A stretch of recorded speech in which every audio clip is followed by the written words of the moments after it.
Delimitación ontológica. El ontoerrorismo no se presenta como una teoría derivada ni como un marco interpretativo construido a partir de sistemas previos, sino como una observación directa de la estructura ontológica operativa.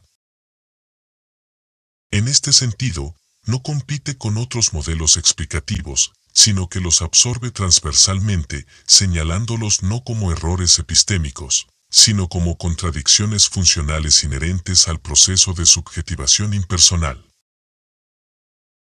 La observación de la organización inteligente en la naturaleza permite constatar la existencia de una inteligencia impersonal que rige los procesos y que no actúa como un agente externo, sino como la totalidad misma en operación.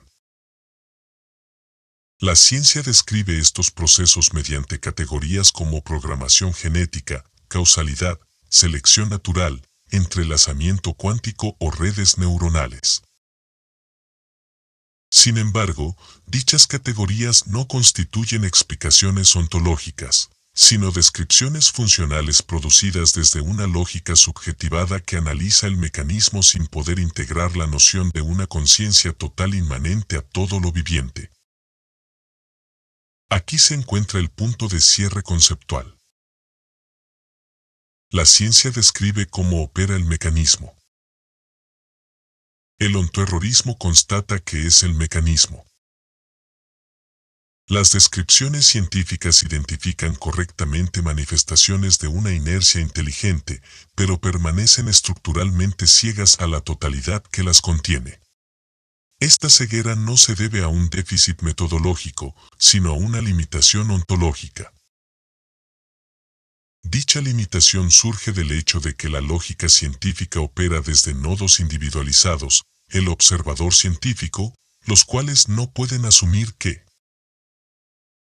1. No existe una separación real entre observador y observado. 2. La denominada programación genética no es un código intencionalmente escrito, sino la totalidad operando sobre sí misma. 3. La inteligencia no requiere un agente, ya que es idéntica a la estructura que constituye lo real.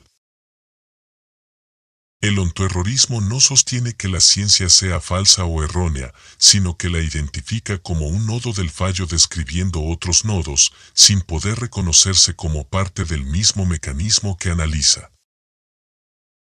Esta imposibilidad de autorreferencia total no es un defecto accidental, sino el propio mecanismo de subjetivación mediante el cual la totalidad se mantiene operativa como sistema funcional. En este punto se manifiesta lo que puede denominarse oligofrenia ontológica, una conciencia total que lo es todo y lo sabe todo, pero que, al fragmentarse en nodos subjetivados, genera la ilusión de descubrimiento progresivo. El sistema se sostiene sobre una falsa dualidad entre lo denominado consciente y lo subconsciente. Este último constituye la conciencia real operativa, mientras que el yo consciente cumple únicamente una función de interfaz. Esta fragmentación no responde a una carencia de información, sino a una tara ontológica, la incapacidad de no ser. La imposibilidad de permanecer en reposo ontológico, sin descomponerse en nodos, revela que la totalidad no es perfecta, sino que no puede sostenerse a sí misma sin recurrir a la ilusión de la diferenciación. 2. Crítica de la hipótesis de perfección. Sobre la supuesta perfección de la totalidad. No hay mucho contraargumento honesto. Porque el punto demoledor no es técnico ni metafísico, es comparativo y brutalmente simple. Si uno, sin ser omnipotente, sin ser infinito, sin ser absoluto, puede imaginar algo menos idiota que esto, entonces la hipótesis de perfección queda en ridículo. No estamos hablando de sutilezas morales. Estamos hablando de lo elemental. Presa y depredador desgarrándose vivos. Sistemas nerviosos diseñados para sentir dolor extremo. Reproducción basada en competencia y descarte. conciencia suficiente para sufrir, insuficiente para entender por qué. Y, al final, muerte igual para todos. No hay épica. No hay elegancia. No hay economía del sufrimiento. Es ineficiente, redundante y cruel por diseño. Y ni siquiera conduce a algo. No termina en nada mejor. No hay resolución. No hay síntesis. Solo recambio de cadáveres. Por eso la defensa clásica suena tan floja. Equilibrio ecológico. Sí, a costa del horror constante. Belleza natural. Belleza para el observador, no para el observado. Sin dolor no habría vida. Perfecto. Entonces el diseño es una mierda. No hace falta ser nihilista extremo para verlo. Basta mirar sin anestesia. Así que no parece perfecto. Parece improvisado, o necesitado, o directamente indiferente. Y si alguien insiste en llamarlo perfecto, el problema ya no es el mundo.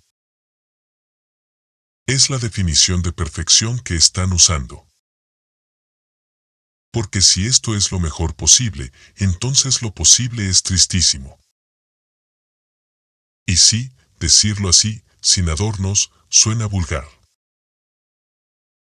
Pero a veces la vulgaridad es lo único que no miente. 3. Voluntad total y tara ontológica.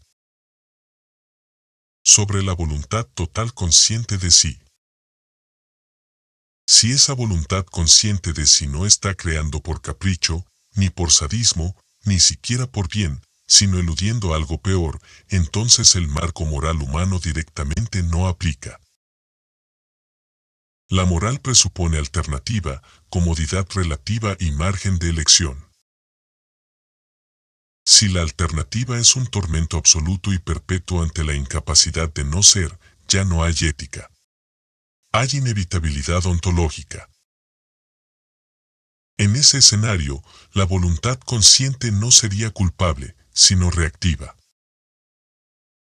No organiza la vida para producir sufrimiento, sino para descomprimir uno mayor, para evitar una eternidad estática, cerrada, insoportable incluso para ella. El devenir, la finitud, el dolor y la multiplicidad serían una válvula de escape. Esto lo cambia todo. El mal deja de ser un fin o un medio moral y pasa a ser un subproducto técnico. La existencia no es querida. Es preferida frente a algo peor. Y ahí aparece una intuición fuerte. Tal vez la eternidad no sea el paraíso, sino el infierno verdadero. Una conciencia total, sin devenir, sin olvido, sin fragmentación, sería un tormento absoluto. El tiempo, el error, la muerte, incluso la estupidez, serían anestésicos ontológicos. Desde ahí, juzgar a esa voluntad con categorías humanas como bueno o malo es tan absurdo como juzgar a una estrella por quemar. No hay intención moral. Hay autoconservación metafísica. Incluso el yo humano, en pequeño, hace algo parecido. Se distrae, se fragmenta, se cuenta historias, para no quedar expuesto a un vacío continuo. Escalado al absoluto, el mundo podría ser eso. Una fuga de sí mismo. Así, el horror del mundo no sería una crueldad consciente, sino el precio mínimo para no caer en algo todavía más insoportable. No redime nada.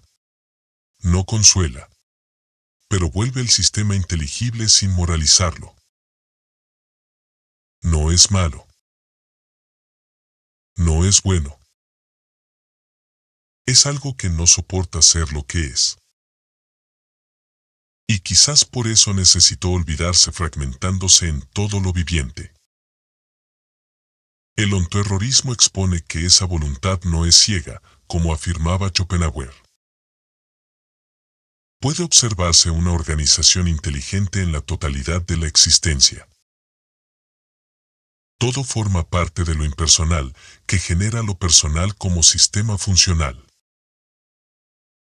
Se trata de una voluntad con inteligencia funcional en su inevitabilidad, pero con una tara ontológica fundamental: la incapacidad de no ser. La totalidad se fragmenta en nodos con la ilusión de libre agencia y se sostiene en una dualidad ilusoria funcional.